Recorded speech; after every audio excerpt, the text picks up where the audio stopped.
It's wonderful to be here, and I want to thank Senate President Simpson, Speaker Sprouse, for their hard work. Look, nobody, no cop, no firefighter, no nurse, nobody should be losing their jobs because of these jabs. We have got to stand up for people and protect their jobs and protect their livelihoods. And we've seen the federal government, even though the Biden administration had always said this will never be mandated, and even they acknowledged the federal government doesn't have the power to mandate it. Fauci said it would never be mandated, and now all of a sudden they say there's grave danger, so it takes them 2 months to write a 500-page rule that they're trying to shove down the throats of the American people. That's wrong. Okay, it's wrong to treat people like that. It's wrong to kick people out of work. It's wrong to try to micromanage businesses like that. And it's wrong to potentially deprive key industries of people that we need. Trucking, nurses, all this other stuff. And probably most importantly, what they're doing is unconstitutional. And we have a responsibility to stand up for the Constitution. And that's what we're doing. But it's also, and it needs to be pointed out, it's not just the Biden mandate. I mean, you have some major corporations that are basically enacting policies. Maybe they just want to curry favor with you. I don't know. But they're threatening to throw out people from work in the state of Florida. Many of these people who've come up to me and are concerned about this have recovered from COVID. And so these mandates ignore science because they don't recognize immunity conferred through prior infection, and it's just wrong. And so we have a responsibility, yes, to stand up against Biden's mandates, but we have a responsibility to protect Floridians regardless of those mandates. And it doesn't matter if the federal government stood down tomorrow, we still would need to act to be able to protect our nurses, to be able to protect our firefighters, be able to protect everybody in the economy. And so I called a special session of the legislature to be able to address this, because we need to protect Floridians. We need to make sure that people can put food on the table and that their livelihoods aren't dependent on whether or not they do the jab or the booster or whatever may come down the pike. And, you know, people said at the time, well, the governor's doing it because the legislature, they don't want to do it. They're not going to do anything. They're going to do something that's not going to be effective and all that. And people were saying that. And actually, that's not true at all. We've been working with both the Speaker and the Senate President to be able to get proposed legislation that will do a number of things. One, say you can't fire people based off this jab, and that's true private sector. It's also true with the public sector. Now, we thought our SB 2006 basically covered the police and the fire, but, you know, we had Leon County fired a bunch of people. We've had others say they're going to do it.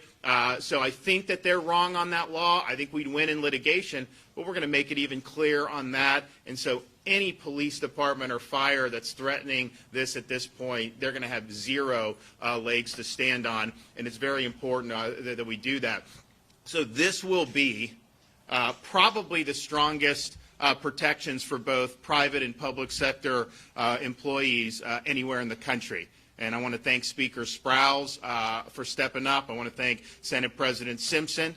You know, this is kind of uncharted territory because we've never really had a situation where this was becoming such a flashpoint that's basically an individual decision was barely being used to determine whether someone could keep earning a paycheck or not.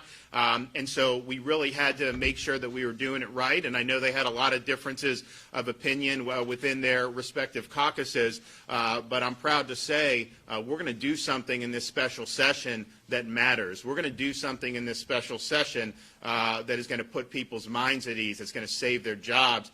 Every time I'm out, someone will come up to me concerned about a looming deadline of when they could potentially get a pink slip.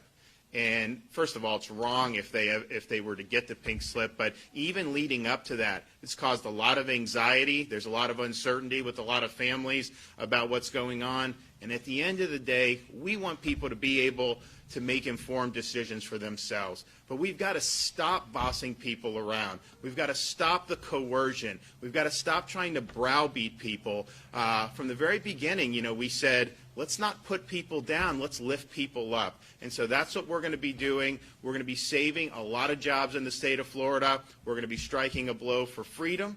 We're going to be standing up against the Biden mandates, and we're going to be better as a result of it. I also asked them, while you're at it, let's make sure we put all the issues we can to bed for some of the things that we've been doing.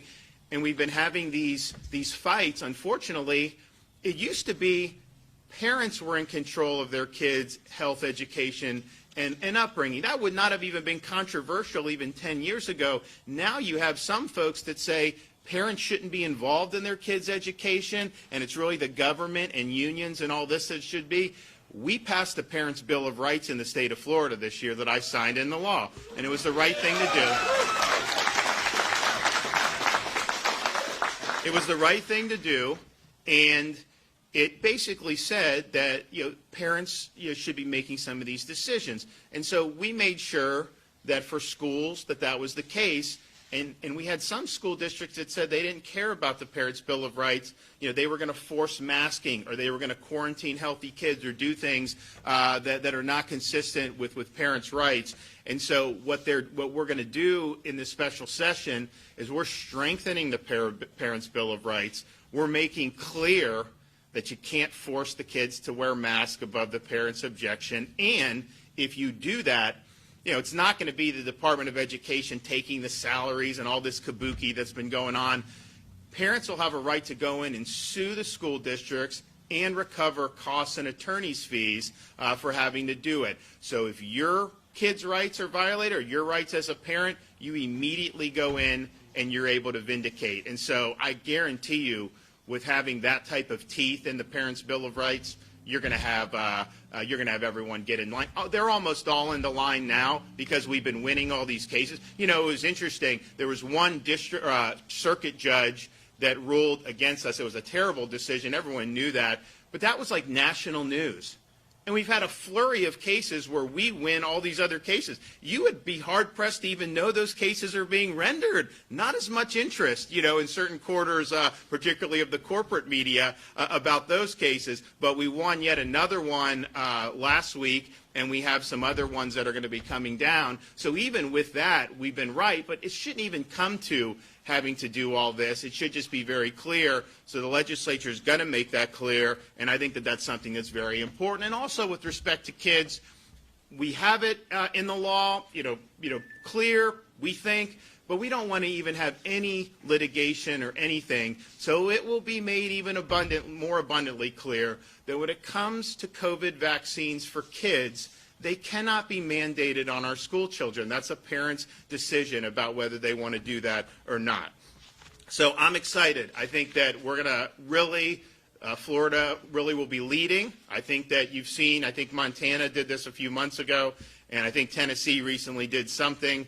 Florida's coming in, and really this is going to save the day for a lot of workers. I don't want to see some nurse get thrown out of their job, having worked throughout the whole pandemic, having cared for COVID patients, and most of these nurses have had COVID and do have immunity, to just throw them out of their jobs all of a sudden now, that's not right. And so we want to treat people with respect. We want to make sure people have dignity in Florida, and that's what we're doing here. And I want to thank Chris Sprouse. I want to thank Wilton Simpson for really stepping up and making sure. Look, unfortunately on this, I don't know, maybe they can speak about the legislative thing, but my sense is no Democrat will help any of these workers. Okay, Biden said cops should get fired, nurses should get fired. That's his position. I'd imagine the legislature, they're all going to support forced firing of these people over these jabs. That's unfortunate. Hopefully I'm wrong.